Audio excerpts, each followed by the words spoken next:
হ্যাঁ আচ্ছা sir. BDS এর কেউ আছে? স্যার আপনার সাউন্ড স্যার স্পষ্ট শোনা যাচ্ছে না স্যার। আচ্ছা দাঁড়ান আমি একটু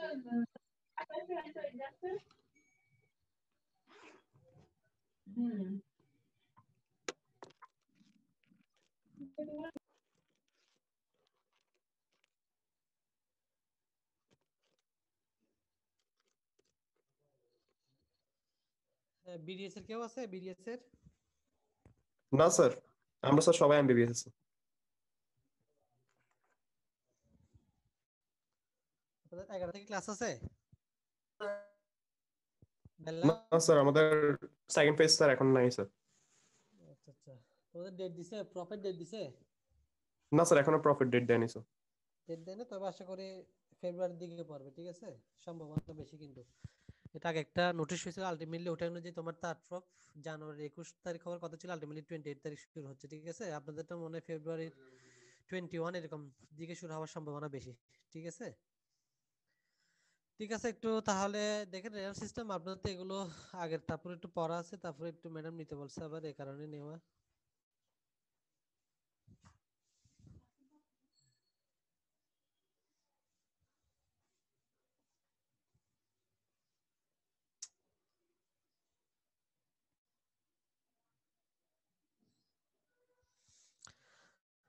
ঠিক আছে, কে একটু কোনো কিছু না বুঝলে না আসলে আমাকে একটু জিজ্ঞেস করবেন, ঠিক আছে?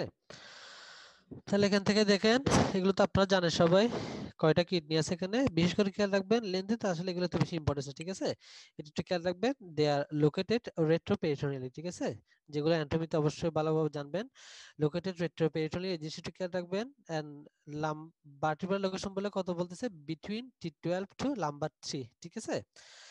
And the right kidney is usually a few centimeter lower because the liver lies above, ঠিক আছে? অর্থাৎ আমাদের বাম কিডনি ডান কিডনি থেকে একটু উপরে থাকে, ঠিক আছে? তাহলে ডান কিডনি নিচে থাকার কারণ হচ্ছে এত বড় যে লিভার আছে সেটার কারণে। এবং এটা কিন্তু অনেক সময় অ্যানাটমিতে বা অবশ্যই মাস্ট জিজ্ঞেস করবে, ঠিক আছে? কোনো কারণে যখন আপনাদের যদি কিডনি সারফেস মার্কিং বা কিডনি যদি বিসের থাকে, ঠিক আছে, তাহলে এটা জিজ্ঞেস করবে কোন কিডনিতে উপরে এবং সেটা কেন, ঠিক আছে? বিশেষ করে কোন কিডনি একটু উপরে জিজ্ঞেস করে এবং ডান কিডনি নিচে হলে সেটা কেন নিচে, তার আলটিমেটলি এই কারণ, ঠিক আছে? আমাদের এই এত বড় সাইজের একটা লিভার থাকার কারণে আমার ডান কিডনিটা একটু নিচে, ঠিক আছে? Both kidney rise and descent 7 centimetre respiration, ঠিক আছে? দ্যাট মিন্স বলতেছে উইথ রেসপিরেশন আমাদের কিডনিটা কি করে, তোমার আপস এন্ড ডাউন হয় আর কি, ঠিক আছে? এরপর দেখেন is kidney contains approximately 1.3 million user function unit called nephron, ঠিক আছে? অনেক সময় শুধু 1 মিলিয়ন বলে, ঠিক আছে? পার্টস অফ নেপন এই জিনিসটা, এটা পরে দেখেন, এটা এখানে জিনিসটা ভালো করে শো করা হয়নি। একটু ফাংশনটা দেখেন, একটা হচ্ছে কি ফরমেশন অফ ইউরিন, ঠিক আছে? সো ফরমেশন অফ ইউরিনের মাধ্যমে সে কি করতে পারে, water balance, electrolyte balance, body fluid balance, acid base balance, ঠিক আছে? এক্সক্রিটিভ ফাংশনের ভিতর কি আছে দেখেন, ইট এক্সক্রিটস মেটাবলিক ওয়াস্ট প্রোডাক্টস, বিশেষ করে নন প্রোটিন নাইট্রোজেনাস সাবস্টেন্সেস কি আছে, ইউরিয়া আছে, ইউরিক অ্যাসিড আছে, ক্রিয়েটিন আছে, ঠিক আছে? এখান থেকে ইউরিয়াটা জানো আলটিমেটলি এটা তো তোমার অ্যামাইনো মেটাবলিজম, তবে একটু ক্রিয়েটিনটা একটু খেয়াল রাখবে, সেটা হচ্ছে করতে গেছে আমার ফ্রম মাসল ক্রিয়েটিন, ঠিক আছে? সো এই কারণে আমাদের মাসের সাথে একটি ক্রিয়েটিনের ভ্যালুটা কি করে একটা ভ্যারি করে, ঠিক আছে? যেমন ক্রিয়েটিন ভ্যালু আমাদের ইন কেস অফ মেলের ক্ষেত্রে বেশি, ঠিক আছে? যেহেতু আমাদের ইন কেস অফ ফিমেল থেকে আমাদের মেলের কি তোমার মাস বেশি, ঠিক আছে? সো এই জিনিসটা একটু খেয়াল রাখবেন, ঠিক আছে? তাহলে আলটিমেটলি ক্রিয়েটিনের প্রোডাকশনটা হচ্ছে কোথা থেকে, by metabolism of muscle creatine, ঠিক আছে? Metabolites metabolites of hormone and products of haemoglobin breakdown, ঠিক আছে? বিশেষ করে কোনটা, বিলিরুবিন, ঠিক আছে? এছাড়া সে আর টক্সিক সাবস্টেন্সেস এবং ফরেন বডিগুলো এক্সিড করতে পারে। ইলিমিনেটস করতেছে excess certain nutrients after over concentration, যেমন সুগার, ঠিক আছে? বেশি হয়ে গেলে সেটা আমার শরীরে থাকতে পারবে না, ঠিক আছে? দ্যাট মিন্স সুগার যদি তার রেনাল থ্রেশহোল্ডটা ক্রস করে, ঠিক আছে? আর মিনারেলস আর হচ্ছে কি ওয়াটার।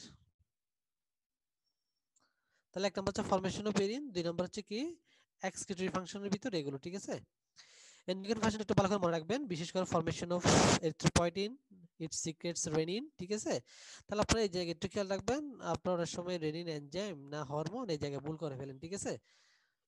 বারবার বলতেছি, দেখেন আমি এখানে বলতেছি এন্ডোক্রাইন ফাংশন, ঠিক আছে? তাহলে আলটিমেটলি এটা যেটা এন ডাবল এন না, ঠিক আছে? যেটা এনজাইম, যেটা আমার বিশেষ করে স্টমাকের গ্যাস্ট্রিক যেখান থেকে আসে, গ্যাস্ট্রিক মিউকাস যেখান থেকে আসে সেটাতে তোমার ডাবল এন থাকে, ঠিক আছে, বাট এখানে কিন্তু দেখেন এনটা হচ্ছে সিঙ্গেল, ঠিক আছে, জিনিসটা খেয়াল রাখবেন, ভুল করবেন না।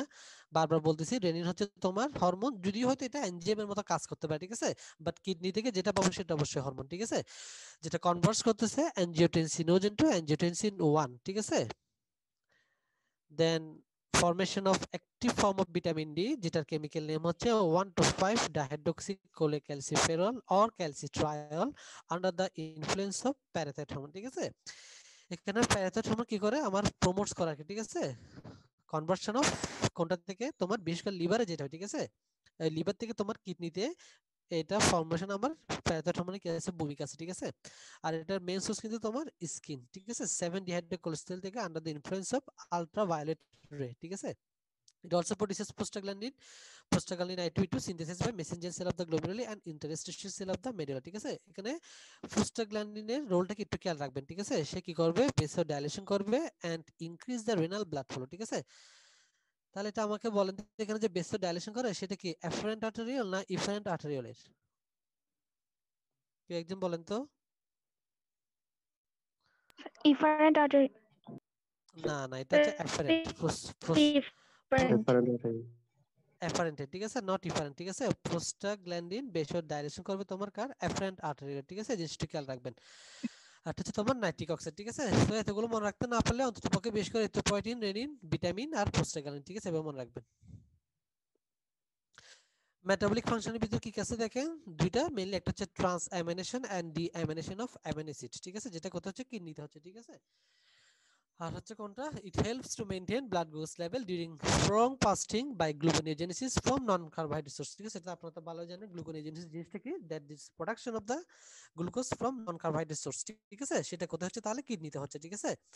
রেগুলেশন অফ ব্লাড প্রেসার দুইভাবে হয়, একটা হচ্ছে রেনাল বডি ফ্লুইড মেকানিজম, আর হচ্ছে রেনিন অ্যানজিওটেনসিন অ্যালডোস্টেরন সিস্টেম, ঠিক আছে। Then conservation of nutrients বলতেছে kidney is the important site for the degradation of several peptide hormones যেমন ইনসুলিন, গ্লুকাগন, প্যারাথাইরয়েড হরমোন, সেটা একটু খেয়াল রাখবেন, ঠিক আছে।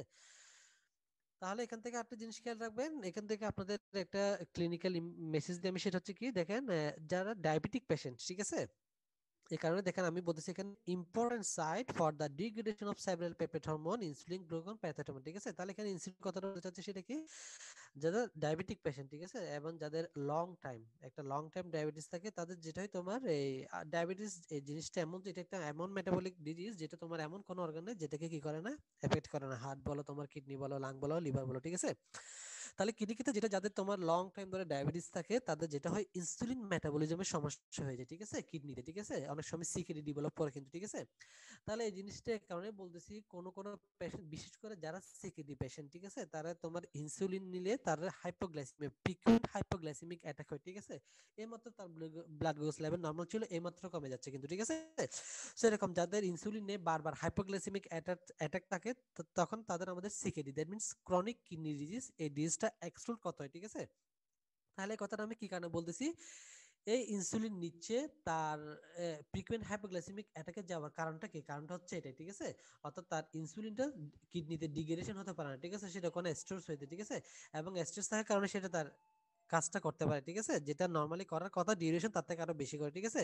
সো এই কারণে তার হাইপোগ্লাইসেমিক অ্যাটাকে চলে যায়, ঠিক আছে। এবং এই জিনিসটা আরেকটা কারণে বলতেছি, বিশেষ করে যাদের লং টাইম হয়ে যায়, তারা অনেকে মনে করে যে কি, আগে আমার ইনসুলিন 10 লাগতো, 20 লাগতো, ঠিক আছে, এখন আমি অত বেশি নিতে হয় না, ঠিক আছে, এখন আমি কম নিলে আর কাজ হয়ে যায়। তাহলে হয়তো এটা আপনার একটা মেন্টাল স্যাটিসফ্যাকশন আসবে, ঠিক আছে। আপনার মেন্টাল স্যাটিসফ্যাকশন কোনটা আসবে, আমি আগে তো 20 নিয়ে কন্ট্রোল হতো, এখন আমার 5 নিয়ে বা 10 নিয়ে কন্ট্রোল হয়ে যাচ্ছে, ঠিক আছে, মানে আমার ইনসুলিন কম লাগতেছে, ঠিক আছে। তো সেটা কিন্তু মেন্টাল স্যাটিসফ্যাকশন, সেটা আপনার কি, তোমার কি, তোমার জন্য ডেঞ্জার করতেছে, তোমার এটা হয়তো সিকেডি হয়ে গেছে, ঠিক আছে। সো এই জিনিসটা খেয়াল রাখবেন, অর্থাৎ সিকেডির ক্ষেত্রে ইনসুলিন তার ডিগ্রেডেশন, অর্থাৎ কিডনিতে তার যেটা ডিগ্রেডেশন হওয়ার কথা সেটা না হওয়ার কারণে আমি অল্প পরিমাণ নিলেও সেটা আমার স্টোরেজ থাকার কারণে পিউরিন হাইপোগ্লাইসেমিক অ্যাটাক হচ্ছে, বা আগামী যেখানে 20-20 ইউনিট নিতাম সেখানে এখানে 10 ইউনিট নিলে হচ্ছে আমার, ঠিক আছে। তো এটা কিন্তু আলটিমেটলি কি, তার ওইদিকে কিডনিতে সমস্যা করতেছে, ঠিক আছে, এই জিনিসটা একটু খেয়াল রাখবেন, বুঝতে পারছেন? জি স্যার। Yes, sir. এরপর দেখেন রিভিউ, আপনারা আশা করি এই শর্টকাটে জিনিসটা মনে রাখেন, ঠিক আছে? অত ডিটেইলসে পরীক্ষা এগুলো লিখাও সম্ভব না, এই জিনিসটা মনে রাখলে হবে, ঠিক আছে? একটা হচ্ছে ফরমেশন অফ ইউরিন, দেন হচ্ছে তোমার এক্সক্রিটরি ফাংশন, এক্সক্রিটরি ফাংশন থেকে কয়েকটা জিনিস উল্লেখ করে দিবেন, ঠিক আছে? একটা হচ্ছে তোমার non protein nitrogenous substances, then metabolism of metabolites of hormone, ঠিক আছে?